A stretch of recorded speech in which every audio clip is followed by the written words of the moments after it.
শনিবার থেকে নিখোঁজ ছিল ক্লাস 10-এর ছাত্র। তারপর 3 দিন পর মাটিগাড়া জঙ্গলে তার দেহ পাওয়া যায় রক্তাক্ত অবস্থায়, পচা গলা। আস্তে আস্তে আস্তে আস্তে সূত্র ধরে ধরে মূল অভিযুক্ত রাজ পাসওয়ানকে গ্রেপ্তার করেছে পুলিশ এবং জানা যাচ্ছে গলায় বেল্টের ফাঁস লাগিয়ে শ্বাসরোধ করে তারপর নাকি খুন করা হয়েছে। আর কি বলছে পুলিশ জানবো। পার্থপ্রতিম রয়েছে আমার সঙ্গে। পার্থপ্রতিম, একেবারে দেখো যে এই মাটিগাড়ায় যে দশদিনের ছাত্র যে খুন তার ঘটনা কিন্তু মূল অভিযুক্ত রাজ পাসওয়ান তাকে গ্রেফতার করেছে মাটিগাড়া থানার পুলিশ। এনজিবি থানা এলাকা থেকে তাকে গ্রেফতার করা হয় এবং যে বেল দিয়ে শ্বাসরোধ করে খুন করা হয় ছাত্রকে সেই বেলটি কিন্তু উদ্ধার করেছে পুলিশ এবং এর আগেও কিন্তু এক নাবালককে গ্রেফতার করা হয় কাণ্ডে। পুলিশ যেটা জানিয়েছে দুজন কিন্তু এই ঘটনার সঙ্গে সরাসরি যুক্ত ছিল এই খুনের ঘটনার সঙ্গে। আগেই এক নাবালককে তাকে গ্রেফতার করা এবং তাকে জেরা করার পর গোটা বিষয়টি সামনে আসে এবং এই ত্রিকোণ প্রেমের জেরে যে খুন সেই বিষয়টি কিন্তু পুলিশ নিশ্চিত করেছে এবং প্রথম অভিযুক্ত নাবালক তাকে গ্রেফতার করে পুলিশ জানতে পারে যে মূল অভিযুক্ত কিন্তু রাজ পাসওয়ানের ঘটনার পর থেকে সে ফেরাচ্ছিল। তাকে কিন্তু বিভিন্ন ভাবে তাকে ঘিরে ফেলে পুলিশ, তাকে গ্রেফতার করার জন্য বিভিন্ন এলাকায় কিন্তু তদন্ত শুরু করে পুলিশ কর্তারা এবং সেই মতোই কিন্তু গতকাল রাতে নিউ জলপাইগুড়ি থানা এলাকা থেকে এই রাজ পাসওয়ানকে গ্রেফতার করা হয়েছে এবং আজ তাকে শিলিগুড়ি মহকুমা আদালতে তোলা হয়। যদিও মাটিগাড়া থানা কিংবা শিলিগুড়ি আদালতে রাজ পাসওয়ানকে জিজ্ঞাসা করা হলে কেন খুন সে কিন্তু মুখ খুলতে চায়নি এবং পুলিশ তাকে নিজেদের হেফাজতে পার্থপ্রতিম আমাদের জানাচ্ছিল যে এই যে রাজ পাসওয়ান কেন খুন করেছে না, পুলিশের দাবি জেরায় রাজ পাসওয়ান জানিয়েছে ত্রিকোণ প্রেমের জেরেই তার এই খুন।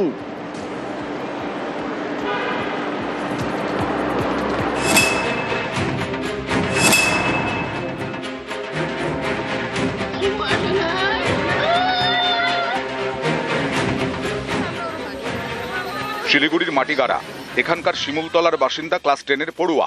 শুকনার জঙ্গল থেকে মঙ্গলবার নাবালকের রক্তাক্ত পচা গলা দেহ উদ্ধার হয়। পরিবারের দাবি শনিবার সন্ধ্যে থেকে নিখোঁজ ছিল, রাত 10টা থেকে ফোন অফ। দুশ্চিন্তায় সেদিনই মাটিগাড়া থানায় অভিযোগ জানান পরিজনেরা।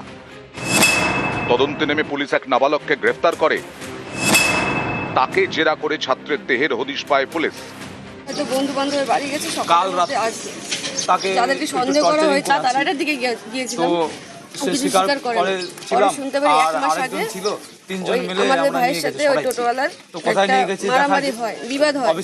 পরে আমরা সকালবেলা যাই, গিয়ে দেখি ও নাই।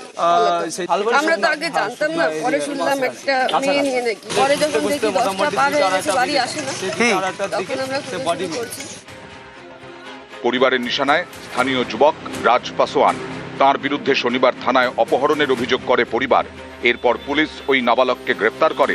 পুলিশের দাবি জেরায় ধৃত জানিয়েছে ত্রিকোণ প্রেমের জেরে নাবালককে খুন করেছে রাজ পাসওয়ান। ধৃতের দাবি এলাকারই এক কিশোরীর সঙ্গে সম্পর্ক ছিল নাবালক ছাত্রের। ওই কিশোরীর সঙ্গে নাকি সম্পর্ক ছিল রাজেরও। এই নিয়ে মাসখানেক আগে নাবালকের সঙ্গে রাজের ঝামেলা হয়। তখনই রাজ হুমকি দেয় বলে দাবি ধৃতর। सर अभी कितने जन तक को अरेस्ट किया गया है सर? अभी एक को अरेस्ट किया गया है। सर उम्र क्या होगी सर उसकी? उम्र 15-16 साल है। পুলিশের আরো দাবি জেরায় ধৃত জানিয়েছে শনিবার সন্ধে বাড়ি থেকে ওই ছাত্রকে ডাকে রাজ, নিয়ে যায় শুকনার জঙ্গলে। সেখানে দুজনের মধ্যে ঝগড়া হয়। তারপর তুমুল বচসা। কোমর থেকে বেল্ট বের করে ছাত্রের গলায় পেঁচিয়ে ধরে রাজ, শ্বাস রোধ করে খুন করে।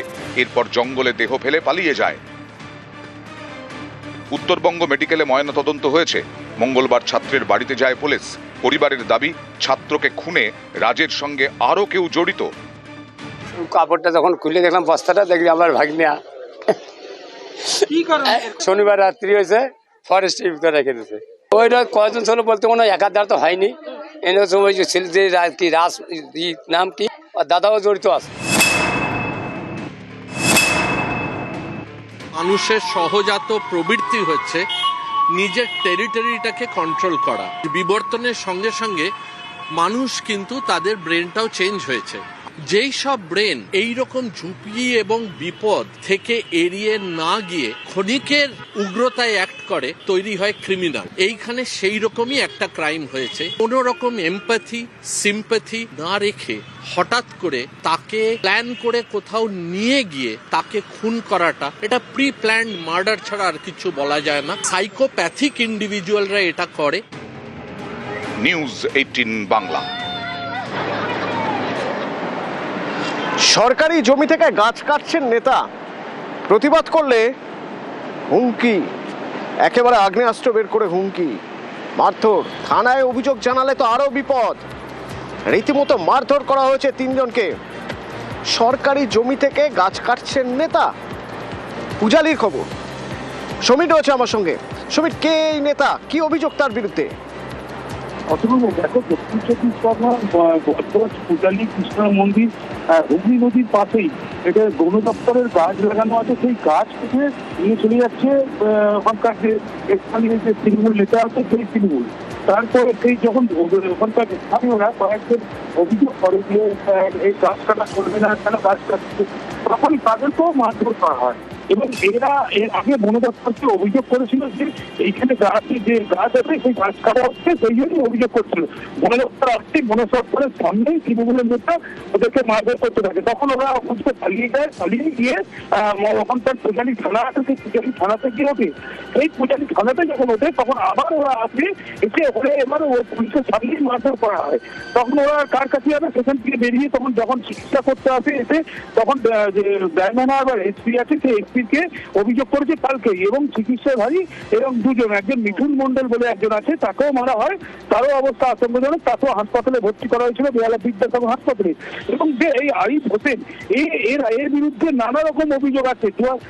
2010 সালে, মানে 10 বছর আগে বোমাবাজি করেছিল ভোটের সময়, তারপরে মসজিদে বোম মেরেছিল।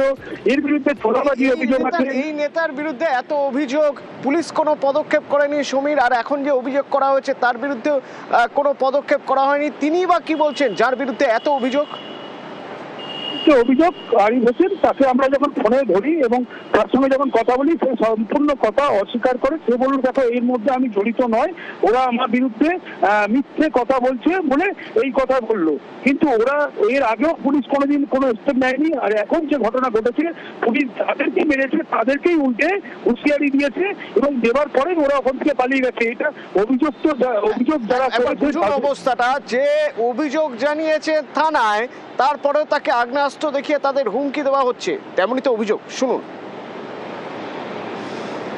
সরকারি জায়গায় সরকারি গাছ কাটা হচ্ছিল, ফরেস্ট ডিপার্টমেন্টে কমপ্লেন করেছিলাম আমরা।